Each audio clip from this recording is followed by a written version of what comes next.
आज आपण context switching हा पॉईंट बघणार आहोत. कॉन्टेक्स्ट स्विचिंग हा पॉईंट इझी आहे, ठीक आहे. सो हा जो कन्सेप्ट आहे तो मल्टी प्रोग्रॅमिंगच्या रिलेटेड आहे. मल्टी प्रोग्रॅमिंग म्हणजे काय, तर अनेक साऱ्या प्रोसेसेस असतात की एका वेळेला त्या रन होत असतात, म्हणजेच एकाच वेळेला त्यांचं काम चालू असतं. म्हणजे काय, तर एक रिअलमधलं एक्झाम्पल सांगते की तुम्ही वर्ड फाईल ओपन केली आहे आणि त्याच्यामध्ये काम करताय, ठीक आहे, काहीतरी टाईप करताय आणि प्लस म्युझिक प्लेअरने तुम्ही काय करत आहात, गाणी ऐकत आहात. म्हणजे दोन ॲप्लिकेशन्स एका वेळेला चालू आहेत, बरोबर आहे. So example of the multi programming. आणि कॉन्टेक्स्ट स्विचिंग हा मल्टी प्रोग्रॅमिंगच्या रिलेटेड कन्सेप्ट आहे. मग आता कॉन्टेक्स्ट स्विचिंग हा कन्सेप्ट एक्सप्लेन करण्यासाठी मी तुम्ही आत्तापर्यंत जे CPPचे प्रोग्राम्स केलेले आहेत त्या रिलेटेड एक्झाम्पल तुम्हाला समोर आहे तुमच्या. सो ते एक्सप्लेन करते. आता कन्सिडर करा ए नावाची एक प्रोसेस आहे. मग प्रोसेस म्हणजे काय, तर एचा एक प्रोग्रॅम असणार आहे. जसं तुम्ही एरिया ऑफ सर्कलचा प्रोग्रॅम केला आहे, इनहेरिटन्सचा प्रोग्रॅम केला आहे, तसंच एक ए नावाचा कोणता एक प्रोग्रॅम आहे CPPचा, ठीक आहे. ज्यावेळेस तुम्ही तो म्हणजेच टाईप करता, कंपाईल किंवा रनवरती मग नंतर क्लिक करता ना, त्यावेळेस त्याला काय म्हणायचं असतं, प्रोसेस म्हणायचं असतं. का, कारण का ज्यावेळेस तुम्ही रन म्हणता याचा अर्थ त्या प्रोग्रॅममधल्या लाईन्स वाचायचं काम चालू असतं, ठीक आहे ना. म्हणून त्याला कोणता मोड म्हणतात, रनिंग मोड म्हणतात. ज्यावेळेस एखाद्या प्रोग्रामची रनिंग मोड असते, म्हणजे तिचं काम वर्किंग करत असते त्यावेळेस तिला फक्त प्रोसेस म्हणायचं, ठीक आहे. सो अशीच ए नावाची एक प्रोसेस आहे, बी नावाची एक प्रोसेस आहे, ठीक आहे. आता ज्याला तुम्ही प्रोसेस म्हणता, ठीक आहे, एला प्रोसेस म्हणलेलं आहे, तर या प्रोसेसच्या रिलेटेड बरीच सारी माहिती असते. म्हणजे PC, SP याला तुम्ही रजिस्टर, CPU रजिस्टर्स म्हणा, हार्डवेअरमध्ये झालेले असते बघा. प्रोग्राम काउंटर, स्टॅक पॉइंटर, कोणतीही ज्याला तुम्ही प्रोसेस म्हणता त्या प्रोसेसच्या रिलेटेड एक माहिती, म्हणजेच PC, SP, stack pointer, program counter, अशा अनेक साऱ्या रिलेटेड माहिती असतात. ह्याची सगळी इन्फॉर्मेशन असते ना, ती RSA याचा अर्थ रजिस्टर स्टोअर एरिया, एक जागा आहे, त्या जागेमध्ये त्या प्रोसेसच्या रिलेटेड माहिती स्टोअर केलेली असते. म्हणजेच PC, SP, IR असे जे रजिस्टर्स आहेत ना, हे त्या प्रोसेसच्या रिलेटेड त्या रजिस्टर्सची व्हॅल्यू या रजिस्टर स्टोअर एरियामध्ये ठेवली जाते. आत्ता आपल्या एक्झाम्पलमध्ये ए नावाची प्रोसेस आहे, B नावाची प्रोसेस आहे. सो या दोन्ही प्रोसेसच्या रिलेटेड जे PC, SPचे ज्या काही व्हॅल्यूज असतील ते या जागेमध्ये स्टोअर केल्या जातात, ठीक आहे.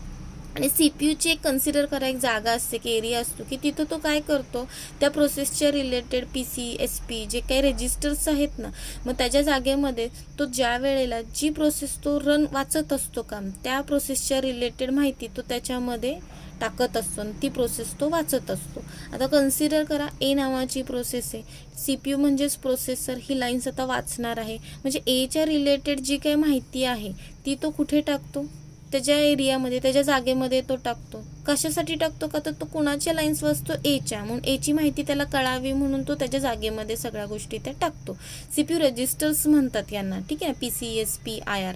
आणि CPU ज्या प्रोसेसला रीड करत असतो, ज्या प्रोसेसचं काम करत असतो, त्या प्रोसेसच्या रिलेटेड ते जे रजिस्टरच्या व्हॅल्यू येते तो त्याच्या एरियामध्ये टाकत असतो. आत्ताच्या केसमध्ये प्रोसेसर ए किंवा CPU या लाईन्स वाचत आहे. कन्सिडर करा, एक लाईन येते, त्या लाईनला एक कमांड लिहिली किंवा एक ॲक्शन आहे की प्रिंट डॉक फाईल. याचा अर्थ एक डॉक्युमेंट फाईल काय करायची आहे, डॉक्युमेंट फाईल प्रिंट करायची आहे. म्हणजे त्यांना काय हवं आहे रे, प्रिंटर हवा आहे. या लाईनला काय रिक्वायरमेंट आहे की एक प्रिंटआउट काढायची, कोणत्या फाईलची, तर डॉक्युमेंट फाईल असेल. कन्सिडर करा कळण्यासाठी, ठीक आहे.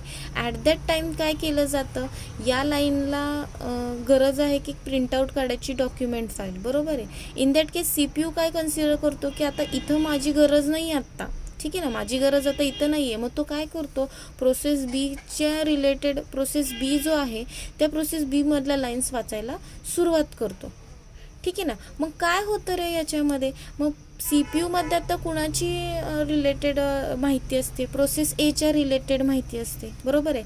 थोड्या वेळानंतर असं काहीतरी होतं की त्यावेळेस त्या प्रोसेसला कोणाची गरज असते, प्रिंटरची, म्हणजेच आउटपुट डिव्हाइसची गरज असते, ठीक आहे ना. त्यावेळेला या प्रोसेसला CPUची गरज नसते. मग CPU काय कन्सिडर करतो, एच्या रिलेटेड जी काय माहिती त्याच्यामध्ये स्टोअर केलेली असते ती माहिती तो पुन्हा सगळी काय करतो, रजिस्टर स्टोअर एरियामध्ये बॅकमध्ये येऊन ठेवतो. कारण का त्याला पुन्हा यायचं, अजून ह्यातल्या लाईन्स वाचायच्यात ना, ठीक आहे ना. पण सध्या तरी या पॉईंटला त्याला या प्रोसेसला याची गरज नसते. दॅट्स वाय मग CPU काय करतो की त्या प्रोसेस एच्या रिलेटेड PCSPमध्ये जे काय व्हॅल्यूज आहेत ते रजिस्टर स्टोअर एरियामध्ये पुन्हा तो टाकतो. ठीक आहे. आणि बीच्या रिलेटेड जी काही माहिती आहे तो ती पुन्हा त्या व्हॅल्यू या PCSPमध्ये टाकून देतो आणि मग प्रोसेस बी मधल्या लाईन्स वाचायला सुरुवात करतो. मग एच्या रिलेटेड जी काय माहिती आहे ती रजिस्टर स्टोअर एरियामध्ये टाकायची आणि बीच्या रिलेटेड जी माहिती आहे ती पुन्हा CPU मध्ये टाकायची आणि मग नंतर CPU वाचायला काम सुरू करतो. याच्यामध्ये जेवढा काही वेळ जातो त्या वेळेला कॉन्टेक्स्ट स्विचिंग असं म्हणतात. ठीक आहे. सो आता मी तुम्हाला हे तुमच्या नोट्समधून दाखवते. इथे बघा, समोर बघा, रन 1 म्हणजे CPU एखादी प्रोसेसचं काम चालू आहे. ठीक आहे ना. म्हणजे CPU आता कोणती प्रोसेस रन करत आहोत, फर्स्ट नावाची. नंतर काय करतो CPU, रन 2 म्हणजे सेकंड नावाची एक प्रोसेस आहे ती रन करतो. मग इथून इथं जम्प करताना काही वेळ जातो ना, आणि वेळ जातो त्या वेळेलाच काय म्हणतात, कॉन्टेक्स्ट स्विचिंग. नंतर बॉक्समध्ये बघा आयडियल दाखवलं, याचा अर्थ CPU काहीच काम करत नाही, म्हणजे तो निवांत आहे, कोणतीच प्रोसेसच्या मधल्या लाईन्स तो वाचत नाही आहे. नंतर रन 1, मग आता CPU काय करतो, रन 1 म्हणजे प्रोसेस 1 मधल्या लाईन्स वाचतो. पुन्हा काय केलेलं आहे, हा टाईम दाखवलेला आहे. मग नंतर तो कुठे स्विच झालेला आहे, रन 2 कडे. मग रन 1 मधून रन 2 कडे जाण्यासाठी लागलेला जो वेळ असतो त्या वेळेला कॉन्टेक्स्ट स्विच म्हणायचं. पुन्हा नंतर काय दाखवले, आयडल म्हणजे तो काहीच काम करत नाही, निवांत असतो. नंतर काय दाखवले, रन. एक जनरल तुम्हाला स्नॅपशॉट दाखवलेला आहे. ठीक आहे. सो बघा, सपोज देअर आर 2 प्रोसेसेस, बघा 1 2, say process 1 and process 2, then there could be a time lost in turning attention from process 1 to process 2. CPU एक प्रोसेस 1च्या लाईन्स वाचत असताना काय होतं, सडनली तो 2च्या लाईन्स वाचायला सुरुवात करतो. मग 1 to 2 कडे जाण्यासाठी लागलेला जो वेळ असतो त्या वेळेला कॉन्टेक्स्ट स्विच म्हणा. सिम्पल आहे. नेक्स्ट बघा, in context switching CPU registers like PC, IR, SP and other general purpose register are stored in register save area. हे मी आत्ताच सांगितलं तुम्हाला. कोणत्याही प्रोसेसच्या रिलेटेड ही जी काही माहिती असते, PC, SP, stack pointer, program counter, ह्या सगळ्या कुठं स्टोअर केलेल्या असतात. एक जागा असते, त्या जागेला नाव दिलेलं आहे रजिस्टर स्टोअर एरिया किंवा रजिस्टर सेव्ह एरिया. मग ईच प्रोसेस, प्रत्येक प्रोसेसला काय असते, ही रजिस्टर सेव्ह एरिया असतो. प्रत्येक प्रोसेससाठी हा एरिया रिझर्व केलेला असतो. ठीक आहे. आता मग तुम्हाला डायग्रामॅटिकली दाखवायचं झालं तर बघा, आता इथं मोठा व्ह्यू केला आहे. रजिस्टर सेव्ह एरिया एक मोठीच्या मोठी जागा. या जागेमध्ये जेवढ्या काही प्रोसेसेस असतात ना, त्या प्रत्येक प्रोसेसच्या रिलेटेड PC, IR, SPच्या व्हॅल्यू त्या जागेमध्ये पुट आउट केलेल्या असतात. ठीक आहे. आणि ही जी जागा आहे ही CPUची जागा आहे. ठीक आहे ना. CPUच्या जागेमध्ये काय असतात, CPU रजिस्टर्स असतात, PC, SP, अजून बरेच काही असतील. आणि CPU ज्या प्रोसेसच्या लाईन्स वाचत असतो त्या प्रोसेसच्या रिलेटेड माहिती ती याच्यामध्ये येत असते. ठीक आहे ना. आता समोर बघा, यातल्या लाईन्स वाचते. फर्स्ट बघा, process A is running by CPU. आत्ता या CPU रजिस्टर्समध्ये कुणाच्या व्हॅल्यू आहेत, तर प्रोसेस Aच्या व्हॅल्यू आहेत. ठीक आहे. नेक्स्ट बघा, suppose process A requires IO operations. म्हणजेच एका लाईनला असं येतं की प्रोसेस Aला कुणाची गरज असते, इनपुट डिव्हाइस किंवा आउटपुट डिव्हाइस. म्हणजे आउटपुट कन्सिडर करा की प्रिंटर हवा असतो का, तर प्रिंटरमधून प्रिंटआउट काढायची असते. मग तो बघतो प्रिंटर अवेलेबल आहे का, काय आहे का. अशा वेळेस काय होतं, CPUचं काम काहीच नसतं, CPU निवांत असतो. म्हणून काय होतं, then process B should start for that context switching required. मग नंतर काय होतं की एला IO ऑपरेशन करायचं असतं, म्हणजे आउटपुट डिव्हाइसकडे तो बघत असतो. ठीक आहे ना. मग अशा वेळेला काय होतं की प्रोसेस Bचं काम सुरू करायचं असतं. म्हणून कुणाची गरज आहे, कॉन्टेक्स्ट स्विचिंगची. मग काय होतं, at this time OS operating system काय करते, operating system OS stores CPU registers of process Aच्या रिलेटेड जे काही रजिस्टर्स आहेत ती सगळीच्या सगळी तो काय करतो, process A to register save area shown in above figure A. ह्यातली सगळी माहिती तो ह्याच्यामध्ये टाकतो. बघा इथं पहिल्या आरोमध्ये दाखवलेलं आहे. Then OS loads or restores the already saved content of process B in CPU register as shown in above figure B. आणि काय करतो, Bच्या रिलेटेड हे जे काय आहे ते याच्यामध्ये टाकतो. ठीक आहे. आणि द लास्ट बघा, next, then when a process A is scheduled again.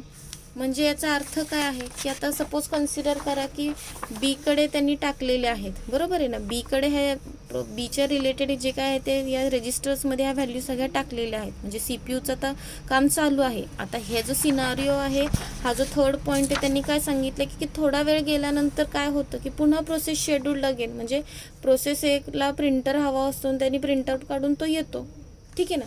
मग काय होतं, मग पुन्हा त्याचं शेड्युलिंग अगेन, याचा अर्थ तो आता रेडी असतो. तो म्हणतो की ठीक आहे, सी पी यूला म्हणतो की तू आता माझ्या राहिलेल्या लाईन्स वाच, मी आलेलो आहे पुन्हा. मग process B's register are stored and register for process A are restored as shown in above figure C. म्हणजे ज्यावेळेस प्रोसेस ए त्याचं काम संपून पुन्हा येतो, त्यावेळेस काय केलं जातं की बीच्या रिलेटेड जी काय माहिती सी पी यूच्या रजिस्टर्स एरियामध्ये सेव्ह केलेली असते, ती माहिती पुन्हा काय केली जाते, पुन्हा बॅक टू टाकलेली जाते आणि प्रोसेस एच्या रिलेटेड माहिती पुन्हा टाकली जाते. इथं बघा थर्डमध्ये फक्त एवढंच दाखवलेलं आहे की बीच्या रिलेटेड जी काय माहिती ती ह्याच्यामध्ये टाकली जाते आणि पुन्हा एच्या रिलेटेड जिथून आपण गेलेलो आहे ती माहिती पुन्हा ह्याच्यामध्ये टाकलेली जाते.